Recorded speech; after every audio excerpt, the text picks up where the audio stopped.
And the front runner for the Green Party nomination this year is Howie Hawkins, who on this show supported the Russiagate narrative to a certain degree. The media is, they're following this Russiagate thing, which I think is serious. I think Trump ought to be impeached. I think it's obvious he saw collusion. He did collude, him and his son and his son-in-law. And, it's all over that first volume of the Mueller report. It's all over there. I mean, when people say, oh, it showed no collusion. No, it didn't. It says, Mueller says right away, I didn't talk about collusion. I talked about narrow legal definition of conspiracy. Plus, I can't indict a president, according to this OLC letter in the Justice Department. He just laid out the evidence for prosecutors, which has to be Congress.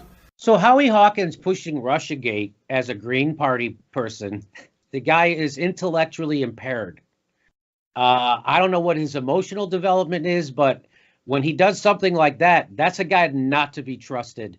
You can't trust Howie Hawkins as far as you can throw him. That's why that guy, is he a mole inside the Green Party? Probably. The Green Party needs to get rid of guys like Howie Hawkins who push Russiagate. And if they embrace him, then, that's the end of the Green Party for sure.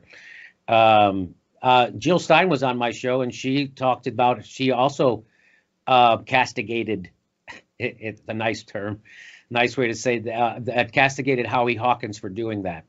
And Howie Hawkins revealed himself to be, deficient and not up to the task of leading anybody anywhere to do anything. What he did was cowardly and stupid and destructive, and he's toxic. And if he's the Green Party nominee, to good luck. Can you just explain what the history is between you two? Because I know that you did endorse him for governor. I know he interviewed you at one point, but then I guess he was doing Randy Credico, who has a show on WBII in New York, was doing a fundraiser for Howie Hawkins in New York, and I Skyped in. To help support the Green Party candidate who was running against Andrew Cuomo. So I didn't know much about Howie Hawkins. I knew he was a Green Party candidate, and I knew I certainly wasn't going to endorse Andrew Cuomo. And I'm all for third parties. We need to have a third party polling above 5%. So we now have leverage over the Democratic Party. What do you mean leverage?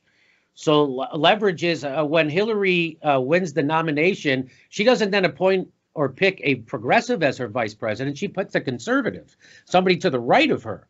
So if there was a third party that were progressives, she would have to then kind of form a coalition.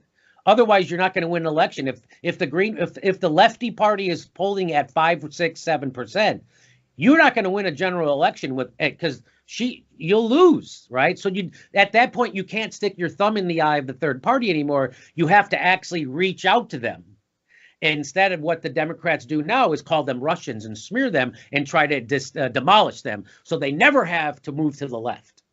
And so that's why I'm all for a third party that's polls at 5%, so they get matching funds from the government, and they can be really viable. They can get in debates, and they can move the Democratic Party back to being the Democratic Party. So that's why I reflexively endorsed a guy like Howie Hawkins and was willing to do a fundraiser for him. And then I found out he's a Russiagator, and he pushed lies about Syria. He pushed CIA talking points about Syria. He pushes CIA talking points about Russiagate. He pushes CIA so that's a guy who's reckless, and he's dangerous. He's toxic. He's not fit to lead anybody. And the Green Party had any sense, they get rid of that guy, because he's the death of the Green Party for sure.